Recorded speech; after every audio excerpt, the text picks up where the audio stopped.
आइए इसी mega merger पर बात करने के लिए ओमकारा कैपिटल से वरिंदर बंसल हमारे साथ कार्यक्रम में शामिल हो रहे हैं। थोड़ी देर में वो आपको एक शानदार रिसर्च भी देंगे, लेकिन उससे पहले हमने रिक्वेस्ट किया कि एक बार इस मेगा मर्जर पर उनकी राय ली जाए। वरिंदर, गुड मॉर्निंग, स्वागत है आपका। सबसे पहले बताएं कितना सिग्निफिकेंट, कितना बड़ा ये मर्जर है और इससे क्या कुछ बदलने वाला है देश के बैंकिंग और हाउसिंग फाइनेंस सेक्टर में? सर देखिए, ये ट्रेडिशनली क्या है ना, बहुत सारे जो हमारे बड़े हाउसेज है ना, वो कुछ भी करके जो पुरानी आदतें हैं ना कि हमारे एक कोई होल्डिंग कंपनी रही है, होल्डिंग कंपनी रही है, होल्डिंग कंपनी रही है, तो इसलिए वो होल्डिंग कंपनी रह जाती है। बट कभी भी हमने देखा नहीं है कि उसको अमेलगामेट कर देते हैं। मेरे ख्याल में एक अडानी ग्रुप ने क्या किया था, जिसमें जब होल्डिंग कंपनी को पूरा बांट दिया था और सबको उतने उतने शेयर दे दिए थे। आज इंडिया में सर आपको होल्डिंग कंपनीज बहुत मिल जाएंगी, जो जैसे वो ग्रासिम हुआ, चाहे वो बजाज फिनसर्व हुआ, चाहे वो बजाज होल्डिंग हुआ और एचडीएफसी लिमिटेड हुआ। तो ये पुराने जो किए हुए हैं, स्ट्रक्चर्स बनाए हुए हैं, उसको बहुत कम लोगों ने एक स्ट्रक्चर में लेकर आए हैं। सो कुडोस टू एचडीएफसी ग्रुप कि उन्होंने ये सोचा कि चलो ठीक है कि हाँ भी होल्डिंग कंपनी को किस तरीके से सिंप्लीफाई कर दिया जाए। और ये जैसे आप बोल रहे हो इंडस्ट्री के लिए, सबके लिए बहुत अच्छा है। बट सर मैं एक छोटा सा चीज बोलना चाहूंगा इसमें कि अगर आप मर्जर के पहले कल अगर आप देखते तो एचडीएफसी लिमिटेड में एक्चुअली जो डिस्काउंट है ना सर, अगर मैं एचडीएफसी एएमसी का वैल्यू भी ले लेता हूं या लाइफ का वैल्यू ले लेता हूं, तो ऑलमोस्ट वो 40-50% डिस्काउंट पे ट्रेड करता था HDFC limited. I don't know कि जब आपने ये स्वैप रेशियो दे दिया ना, आप जो स्वैप रेशियो सुबह भी बोल रहे थे मेरे ख्याल में, जिसका रेशियो कुछ 25 और 42 शेयर है, तो उसमें आपने लॉक कर दिया, यू हैव लॉक्ड द कि आपको इतना शेयर मिलेगा इतने एचडीएफसी बैंक का।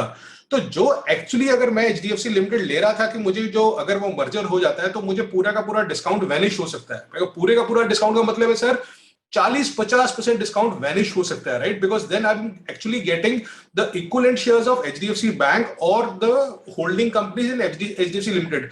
वो नहीं हो रहा है। जैसे आपने सुबह समझाया कि इसमें जो भी आर्बिट्राज है वो 2-3% का है। So it's a good thing sir, but ये अगर स्वैप रेशियो नहीं डाला होता ना सर, तो एचडीएफसी लिमिटेड यहां से 30-40% भी ऊपर भाग सकता था। एक्चुअली वो ज्यादा अच्छा होता शेयर होल्डर्स के लिए, जो नहीं हुआ मेरे हिसाब सर। तो मैं बोल रहा हूं कि ये जो सिंप्लीफाई जो स्ट्रक्चर कर रहे हैं ना, और ये आपने देखा कि अपने देश में लास्ट 30-4 साल से ऐसी बहुत कंपनीज हैं जो ये स्ट्रक्चर में बैठी हैं। सिंप्लीफाई कर दिया, बहुत अच्छी बात हो गई है, बिकॉज आपका cost of reduction, cost of boring, cost of funding जो बसीर साहब भी बात कर रहे थे, वो कम हो जाएगा। एक पावरफुल बहुत बड़ा कॉन्ग्लोमरेट बन जाएगा, तो बहुत बड़ी बात है। बट मैं बोल रहा हूँ कि जब मुझे आज मेरे ख्याल में 5 लाख करोड़ का मार्केट कैप है सर एचडीएफसी का, उसका जो वैल्यू है उनकी सब्सिडरीज में ऑलमोस्ट 2 लाख करोड़ के आसपास है। तो अगर मैं उसको लेता हूं तो मुझे कम से कम मेरे ख्याल में 40% डिस्काउंट के आसपास एचडीएफसी लिमिटेड ट्रेड कर रहा था। बट आज सर बिकॉज उन्होंने स्वैप रेशियो डाल दिया, तो आर्बिट्राज जो 3-4% का ही रहा या 2-3% का रहा, जो मेरे ख्याल में बहुत ज्यादा हो सकता था अगर स्वैप रेशियो नहीं आता। सो आई एम थोड़ा सा डिसअपॉइंटेड कि ये स्वैप रेशियो अगर खुला रख देते कि आपको उतने शेयर मिल जाएंगे जितना आपका होल्डिंग है। मेरे ख्याल में जैसे आज है एचडीएफसी का, एचडीएफसी बैंक में, एचडीएफसी लाइफ इंश्योरेंस में, एचडीएफसी मैनेजमेंट में, बंधन बैंक में, सब में होल्डिंग है, तो as a share holder I get everything. तो वो नहीं हुआ। दूसरा पॉइंट सर, बहुत बहुत फंड जो है वो एचडीएफसी लिमिटेड पे अंडर ओन्ड है। तो आज आई एम श्योर जो वो लार्ज कैप फंड हाउसेज है सर, वो बहुत परेशान होंगे, बिकॉज वो under on the HDFC limited पे, उनके पास एचडीएफसी बैंक ही था।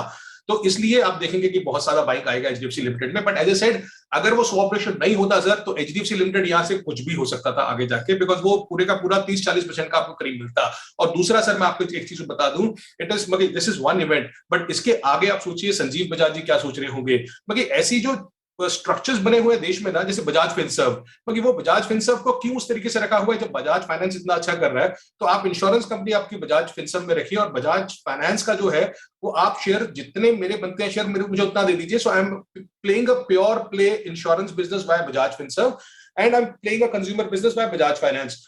आप ग्रासिम में देख लीजिए, बहुत सारी कंपनीज में इस तरीके से उलझने हैं जिसको स्ट्रक्चर को सिंप्लीफाई कर सकते हैं, और वो बिजनेस पे भी इंपैक्ट करेगा अच्छी तरह से, और शेयर होल्डर्स को भी एक्चुअली वो चीज मिल जाएगी जो उनको एक्चुअली चाहिए और उनको उनका मिलना चाहिए।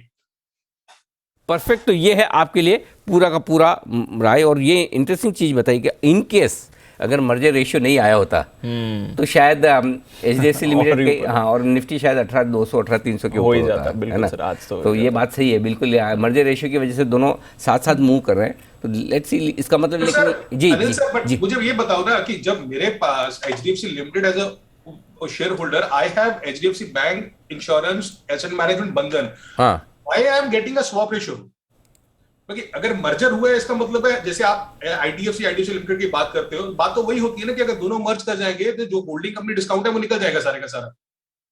So that is a prognosis of any merger happening and the holding company discount going away.